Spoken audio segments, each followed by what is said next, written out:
치료를 위해 병원을 찾았다가 또 한의원을 찾았다가 만족스럽지 못한 탓에 병원을 몇 번씩이나 옮기는 경험 아마도 많은 분들 경험하셨을 겁니다. 2중, 3중으로 부과되는 치료비의 낭비를 막기 위해선 개인의 질병과 치료 성향에 맞춰서 병원을 찾는 것이 중요하죠. 그래서 오늘은 특별한 한 분을 모셨습니다. 보통의 의사, 한의사들과 달리 의사 자격증은 물론이고요. 한의사 자격증까지 모두 갖고 계신 백태선 박사를 모셨습니다. 안녕하세요. 안녕하세요. 네. 뭐 현대의학을 전공하신 분이 한의학까지 함께 전공을 한 이력 상당히 독특한데요. 뭐 특별히 의사도 한의사도 둘 다 이렇게 하게 되신 이유가 있습니까? 처음엔 저도 일반 의사처럼 환자가 한약 먹어도 되냐고 물었을 때 절대 못 먹게 했던 그런 평범한 의사였거든요. 그래서 하루는 병원에서 이제 병실에 갔는데 환자분이 묻더라고요. 한약 먹어도 되냐고.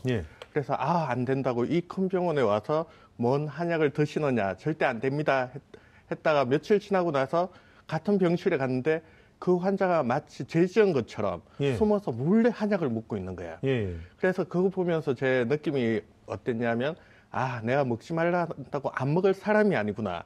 그렇다면 누군가는 한약을 먹어야 할지 말아야 할지 양방치료와 병행을 해야 될지 한방치료를 안 해야 될지에 대해서 정확하게 이야기해 줄 수 있는 의사가 필요하지 않을까 해가지고 경희대 한의대를 다시 갔습니다. 그러셨군요. 그런데 그때 뭐 의학을 막 전공하다가 한의학을 뒤늦게 하시게 되는데 주변에서 반대하시는 분은 없으셨습니까?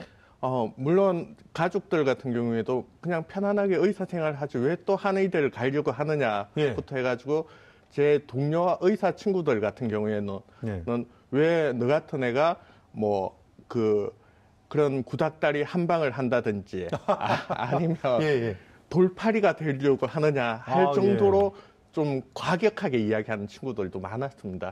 그러셨군요. 근데 그 친구분들은 왜 그렇게 한의학을 싫어하셨을까요? 그러니까 뭐 현대의학을 전공하신 의사님들이 한의학을 굉장히 폄하하고 있는 거 아닙니까?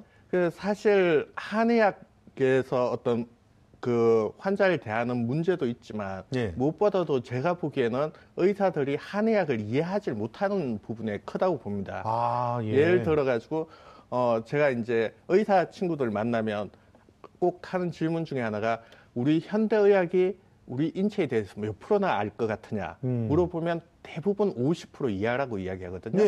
그러면 사실은 우리 현대의학이 우리 인체에 대해서 아는 건 50%도 안 된다는 뜻이에요. 지금 한의학에서 이루어지고 있는 많은 현상들, 침을 맞아서 좋아진다든지 한약을 먹어서 좋아진다든지 하는 이런 현상들 같은 경우에는 우리 현대의학이 우리 인체에 대해서 더 많이 알게 되면 현대의학이 이해할 수 있는 방식으로 풀어낼 수 있다고 보거든요. 근데 아직 내가 그 한의학이 이해 안 된다 해서 너는 잘못됐다. 그렇기 때문에 너는 마치 박물관에 박제처럼 있어야 된다고 하는 논리가 조금 의사들이 좀 잘못 생각하는 부분이 아닌가 생각하고 있습니다. 사실은 한의학 말고도 많은 대체의학들이 있잖아요. 그 대체의학들에 대해서 의사들은 일관되게 그렇게 좀 거부감이 있더라고요. 그게 다른 이유가 있는 거 아닐까요? 혹시 의사들의 기득권을 좀 이렇게 지키려고 하는 그런 것이 있어서 그런 거 아닐까요?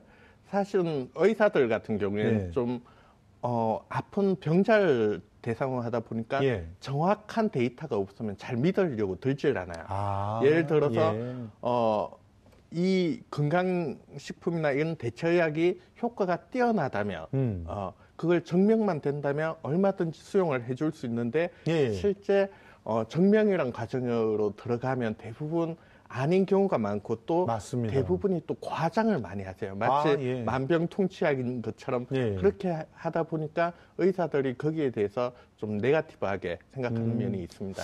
하기는 뭐 서양의학, 현대의학 쪽에서는 다양한 학술지를 통해 가지고 열심히 연구를 해서 검증한 것들을 막 공유하고 그래서 그런 것들을 여러 번 이렇게 검토해 가지고 결과적으로 이제 입증된 것만 이제 사람한테 적용을 하잖아요. 이제 그런 과정이 대체의학에는 좀 소홀할 수가 있다 이런 얘기이신 것 같은데 현대의학적 진단과 또 한의학적 진단이 다를 수밖에 없는 겁니까? 그래서 그 가장 큰 원인 중에 하나는 현대의학에서 쓰는 용어하고 한의학에서 쓰는 용어가 틀리다는 거야. 예를 들어서 우리가 현대의학에서 간이 나쁘다고 했을 때는 네. 우리가 흔히 과학적으로 이야기하는 간의 기능, 간의 해독 작용이 안 된다든지 간에 네. 염증이 생겨서 온다든지 이런 식으로 이해할 수 있는데 한의학에서 간이 나쁘다는 의미는 한방에서 간은 그런 일을 하기보단 다른 역할을 한다는 거예요. 전통 한의학에선 우리 뭐 흔히 저 사람 간이 부었다 이런 식의 표현이나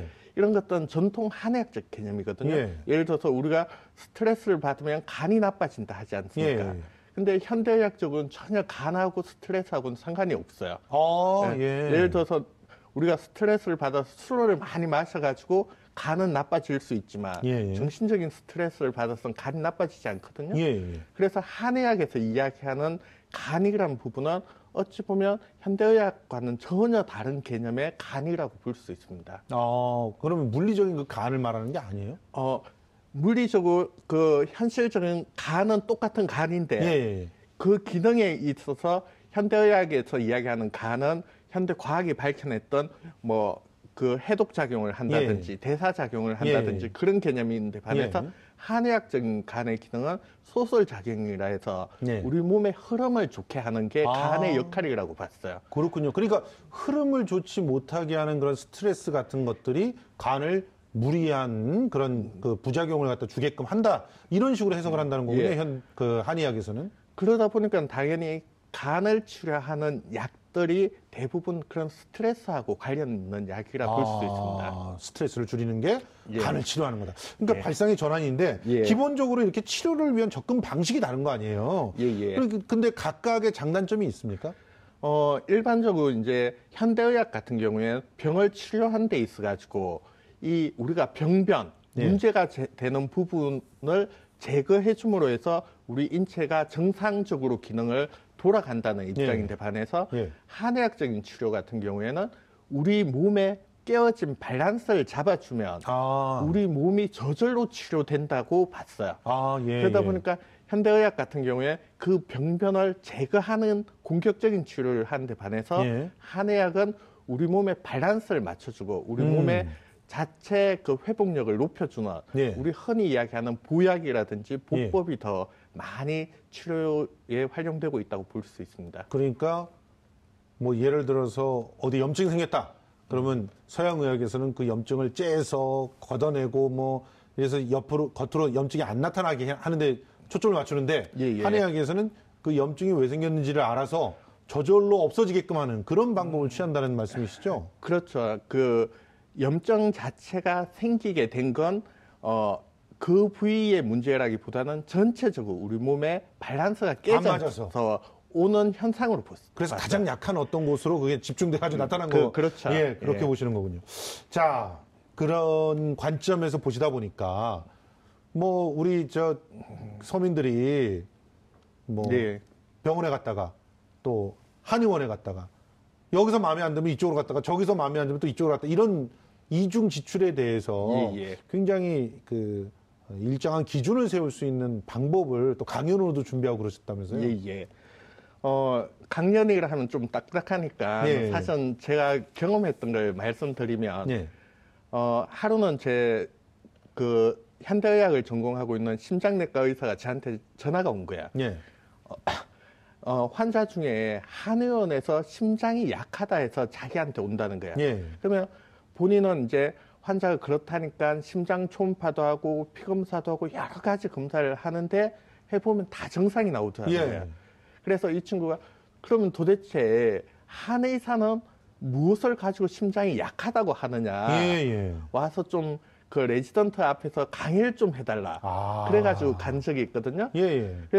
우리가 흔히 우리가 한의학에서 심장이 약하다는 의미는 우리가 흔히 심약하다는 의미죠. 심약하다. 저 사람은 좀 심장이 약하네, 심약하네 이런 표현이 있지 않습니까? 깜짝깜짝 놀라고. 깜짝깜짝 놀라고. 공포 영화도 잘 못 보고 심약하다 그러잖아요. 밤에 무서운 꿈도 꾸고 뭐 야뇨증이 있고 커피만 먹어도 두근두근 되고 뭐 소심해서 이제 사람들하고 말도 잘 못하고 이런 경우에 우리가 흔히 심장이 약하다고 하는데 한방에서 이야기하는 심장이 약하다는 의미는 그런 이야기야. 근데 심장이라는 용어를 같이 쓰다 보니까 예. 환자 입장에서 심장이 약하니까 심장내과로 간다는 거예요. 사실은 정확한 의미를 놓고 봤을 때 이걸 현대의학적으로 바꿔주면 이 사람은 당신은 불안장애가 있으니까 예.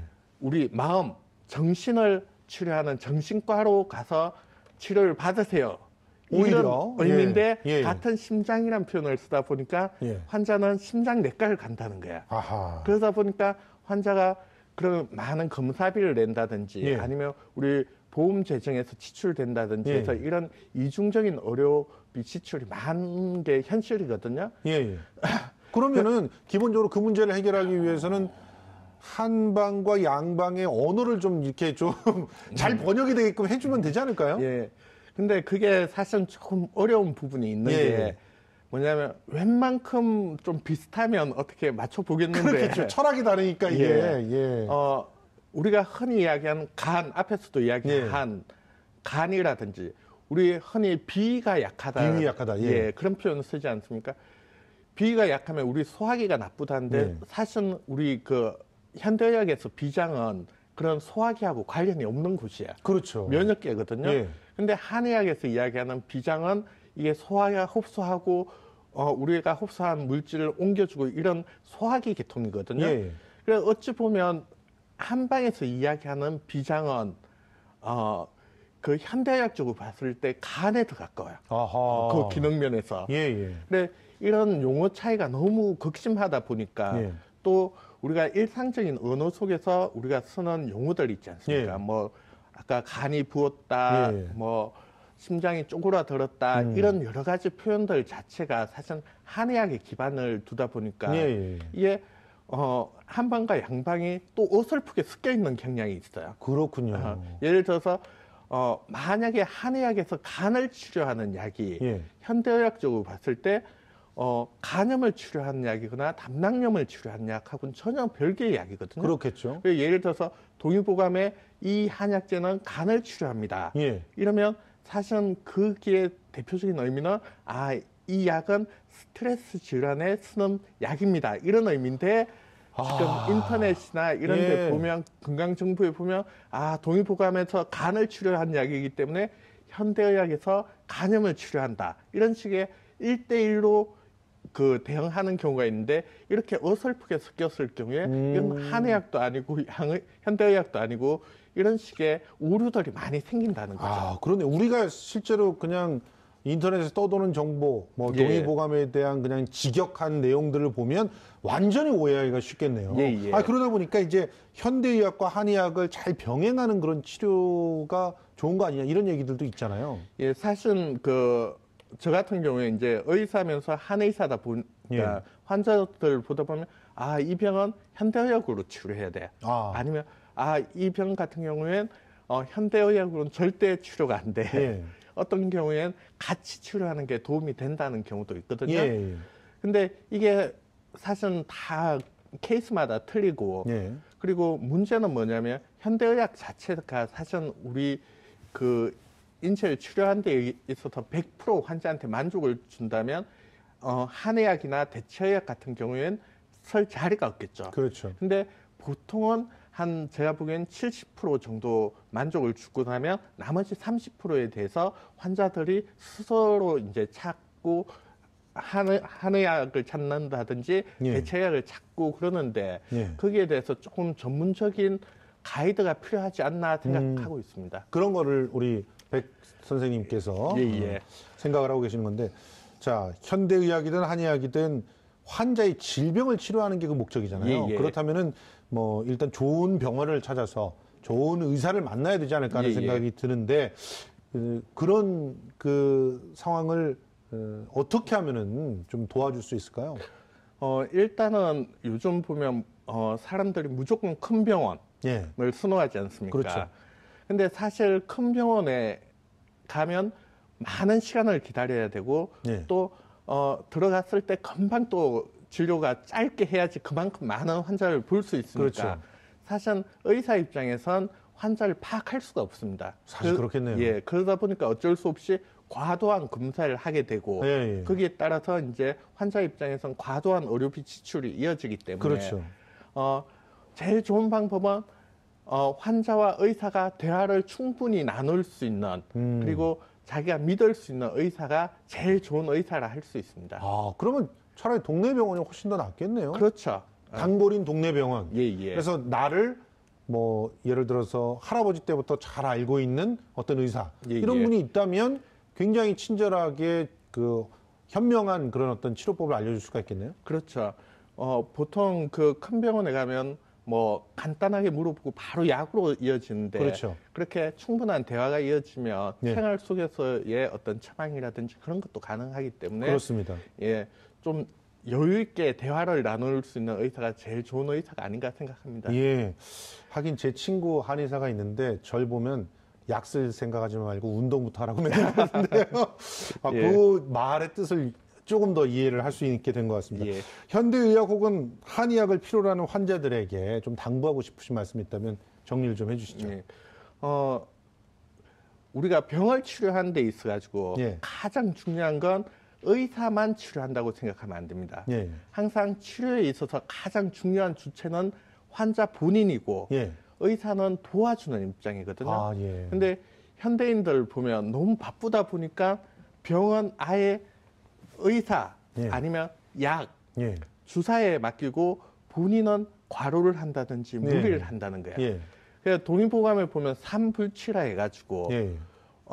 그 중에 하나가 뭐냐면 자신의 몸을 귀히 여기지 않는 사람은 불치다. 아, 그래서 치료할 수가 치료에 없군요. 있어서 가장 중요한 건 의사만의 노력이 아니고 본인의 노력이 같이 합해졌을 때 가장 치료법이 좋은 치료가 나온다고 할 수 있습니다. 예, 그렇군요. 오늘 이렇게 좋은 말씀 고맙습니다. 지금까지 백태선 박사님과 이야기를 나눠봤습니다. 고맙습니다.